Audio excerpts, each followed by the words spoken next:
Hark! It's an 87th Precinct mini-episode. This is Paul here with a little something to keep things ticking over before we reach our next book, which, if you're listening to this in podcast order, will be the 33rd book in the series, 1979's Calypso. Before we get stuck into this episode though, I'll give you the usual plea for reviews. If you listen on Apple Podcasts particularly, please take the time to give us a review. It helps our profile and enables us to reach many more people. You can also find us in most podcast places, including Podchaser.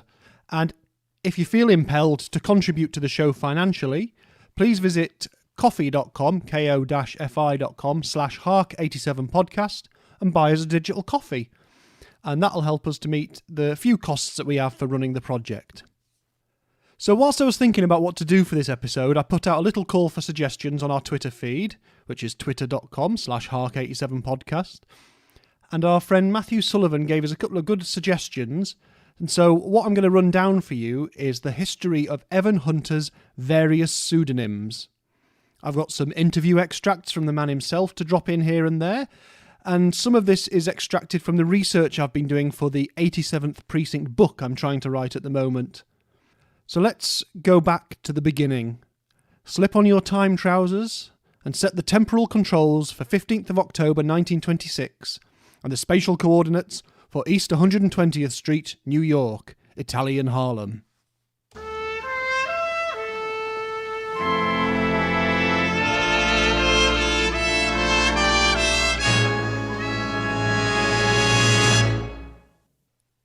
That little bundle wrapped up on the kitchen table is Salvatore Albert Lombino, son of Charles and Marie Lombino. The family have decided to name him in honour of his paternal grandfather, Salvatore, who'd come to New York from Italy in 1897. Baby Salvatore's father, Charles, was actually born Carmelo Lombino, named after his grandfather, so it's clearly a tradition in the family to reuse a name in tribute. So much so, in fact, that there were two baby Salvatore Lombinos, as one of his cousins was named for their grandfather as well. But despite his Italian name and his Italian heritage, young Sal was brought up as an American. In fact, he had it drummed into him by his mother, and he reflected on it in an interview on BBC Radio in 1998. She would not have Italian spoken in our house, in our apartment, our house where we lived, you know. Her constant refrain was, I'm American, don't forget. I'm American, don't forget. I was born here. I'm American.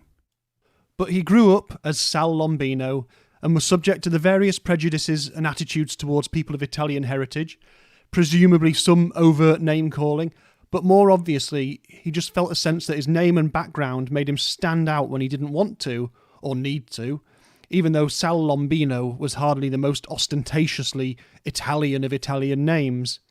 From that BBC interview again. I was never very comfortable with it. In the Navy, or whenever they were doing a roll call, they always stumbled on the name. It's not a name like Garofoli Giambaglio or whatever that's difficult to pronounce. It seemed to me very easy, but they always stumbled on it. When I began working for a literary agency, we'd get calls from editors who would say, let me talk to that Italian guy up there. I wasn't an Italian guy. I was born in America. And so were my parents. That clip then takes us up to 1951. Through school, high school, the Navy, college, as a teacher, a AAA telephone operator, a lobster salesman, he stayed as Sal Lombino. And it was Sal Lombino who answered and applied for an ad for an editor at the Scott Meredith Literary Agency. A couple of months into his tenure at Scott Meredith, he started bringing in his own work, and it started to get sold to the sci-fi and western pulp magazines under the name S.A. Lombino, which was the form he used for his name when he was writing for school and college papers and the like. His first bit of TV work, which was the episode of Tales of Tomorrow called Appointment on Mars, appeared under that name too in 1952, and if you have a look back through our podcast listings, you'll find a special episode all about that. Around this time, though, he began using pseudonyms. Some of those were going to become much more famous than his own birth name, and there's at least one which became the defining name by which he's known to most readers. So why did he begin to use other names? I was writing various stories under my own name and showing them to editors. And they would say, oh, that's that kid who works up at Scott Meredith, and rejecting them. So I began putting pseudonyms on them, and they began buying them. I would sometimes have as many as 5 stories in the magazine. And the editor didn't know they were all by me. In a single edition of a magazine, I would have 5 stories. He's exaggerating slightly here. The September and December issues of Manhunt magazine in 1953 and the July 1954 edition each contained 3 stories from the author under different names, and that's the most he ever had published at any one time.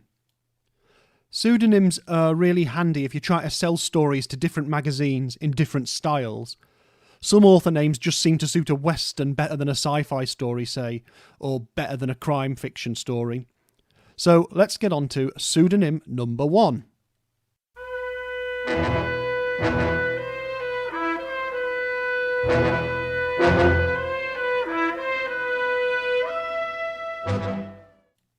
The first new name Sal Lombino used was Hunt Collins, which is interesting as it clearly gives an indication of things to come, with the very active-sounding word Hunt, soon to become part of his surname as well.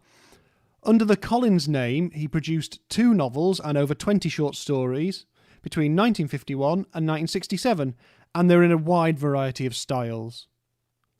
Funnily enough, although he famously denied the popularly thought origin of the Evan Hunter surname, more on that in a second, he did confirm that Hunt, in this case, was derived from Hunter College, where he studied after leaving the Navy in the mid to late 40s. And my favourite Hunt Collins story title is Don't Monkey with Murder, from 1953. And so we arrive at the big change for Sal Lombino.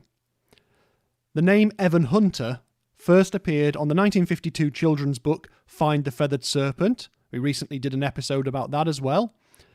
And over the years, he was asked so many times where it came from. The question occurred to the writer, publisher and owner of the mysterious bookshop, Otto Penzler, years later, and he told me about this when I interviewed him a couple of years ago. I have to preface it by saying that Evan and I became extremely close friends over time, but it didn't start that way. I was in the process of writing a book called The Encyclopedia of Mystery and Detection. It was, in fact, an encyclopedia about every author, every important author, movies, books, characters, everything about the mystery world. It was the first big general reference book that McGraw-Hill ever published. And it won an Edgar, so it was a very good book. The process of making sure that everything was right involved me writing to every living writer. I wrote to Evan Hunter. And he was very sensitive about his name. He was born Salvatore Lombino, who was a very Italian name. And there was a great deal of prejudice about Italians in America when he was young, when he was born. And he changed his name legally to Evan Hunter. And what I wrote in the encyclopedia was that he had changed his name to Evan Hunter because he had gone to Evander Childs High School and Hunter College. And he wrote back and said, that's not true. If you run that, I'll sue you. So I wrote back and said, well, I've read this in several places and other people have told me that. If that isn't how you came up with this name, please tell me and I'll use that. I want to get the record straight. He said, I don't need to tell you about it. If you run it, I'll sue you. I said, well, I'm running it. So why did he pick Evan Hunter if not for Evander Childs and Hunter College? Lawrence Block certainly thought that was the origin of the pseudonym, and it is still a pseudonym at this point. But usually Evan Hunter would simply dismiss the question that it was just a name, or he'd explain it like this. Firstly, in a quick clip from his appearance on Desert Island Discs in 1979, and then in a bit more detail from an interview with Don Swain on the show Bookbeat. That came out of the blue, it really did. And I liked the name, and it sort of had a good ring to it, and I put it on the first novel. I thought Hunter suited a young man who was ambitious and searching for the Holy Grail. And the Evan, when I was working at a literary agency, there was a young man there who did some work for the agent. And he was very bright, and handsome and intelligent guy, and I thought, gee, that's a nice name, a nice guy and a nice name, and I like it. And from this day forward, it is mine. After Find the Feathered Serpent and The Evil Sleep appeared under the Hunter alias, Lombino and his agent were trying to sell his story, Don't Crowd Me, to Charlie Heckelman of the Popular Library publishers. It was he who gave away the game to Lombino and triggered a significant decision. Once Heckelman had discovered who wrote the Evan Hunter manuscript he'd received, he took Lombino to lunch, and the author made a suggestion. Why don't we publish it as S.A. Lombino was the name I used to use in college. And there was a long silence. And he said, look, it's your book. You can put whatever name on it you want to. He said, but I'll tell you something. Evan Hunter will sell a lot more tickets. And I thought, oh, is that what it's about? That's what America's about? And 2 weeks later, I went out to change my name. Changing his name was a decisive step. It wasn't mere vanity. Anyone could simply decide they wanted to use a different name other than their given one, but Salvatore Lombino wanted to go the whole hog. A legal change in May of 1952 in the courts of downtown New York was a more formal affair. He wouldn't be S.A. Lombino on the bills he received and Evan Hunter on the book covers. He would now be Evan Hunter in every aspect of his life. This meant that his family would now be Hunters too. His wife Anita and their son Ted changed their names, and the twins, Mark and Richard, would never know any other surname.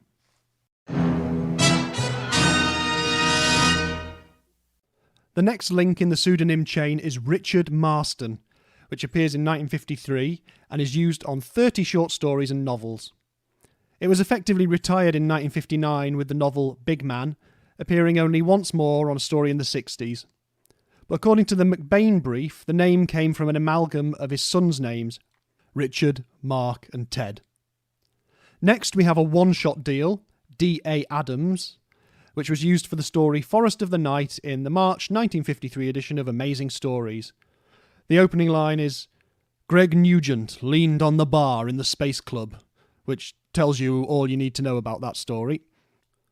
Then we have another single-use name, Ted Taine, which was used for his novelette Woman's World, which is about some tall women. And then we get to the big one.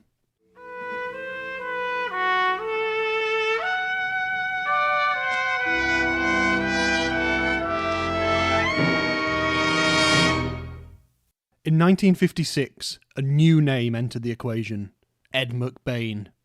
Having been asked to write 3 books in a new series, which were to become the opening tales of the 87th Precinct saga, Evan Hunter, now his legal name, not a pseudonym, decided to come up with another name, ostensibly to distance his more literary works from the crime stories he'd be delivering. He picked the name, seemingly at random, after completing work on Cop Hater. The intention was to keep it a secret and to let the identity of Ed McBain remain enigmatic, the mystery author a mystery himself. And the ruse worked for a while. It was a very closely kept secret for a long while, I would guess for about 10 years. No one really knew that I was Ed McBain except my publishers and my agent. At the time, it was thought best if I separated my underhanded mystery writing from the serious Evan Hunter novels. There is a suggestion from the author elsewhere that the notion of bane, B-A-N-E, a poison or a thing that causes distress, might have factored into choosing the name, but generally it's supposed that it just sounded enough like Ed McBain might be perhaps an ex-cop or a journalist turning their hand to literature. So he didn't use an existing pseudonym, as it was a new series of novels, and it was to help keep their identity in the marketplace distinct. And he might have thought that the secret was kept for many years. The photos and the blurbs on the books were playing up to that fact, but actually it was revealed officially in 1959 when Anthony Boucher mentioned in the introduction to an omnibus edition of the first 3 books that Evan Hunter was Ed McBain. Unofficially, it had been revealed in the books column of the New York Times back in 1958.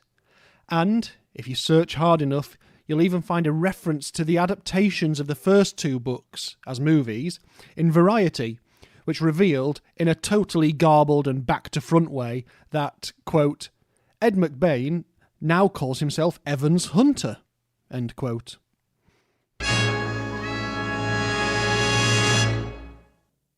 Despite the high profile of the McBain name, Hunter did keep coming up with new pseudonyms for a while at least.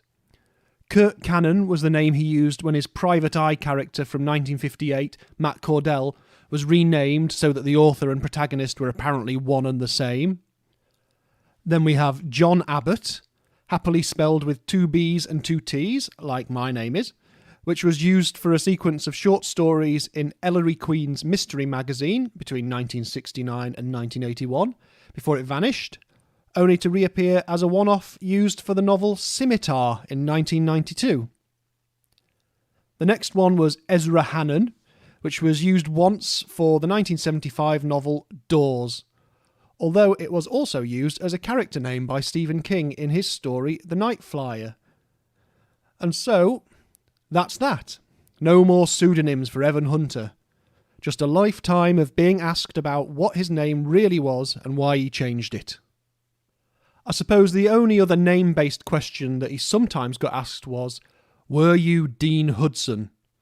And that, dear listeners, is another question for another time. It's probably better if you make up your own minds on that matter. But in the meantime, I hope you've enjoyed this quick rundown of the Lombino Hunter pseudonyms. Have you read any of these more obscure works? Are you the world's biggest Ted Taine fan? Have you got a poster of the mysterious Ezra Hannon on your wall? Let us know at Facebook, Twitter or Instagram by searching for Hark87 Podcast and joining in the discussions. So until we return with the main episodes, thanks for listening and fare thee well.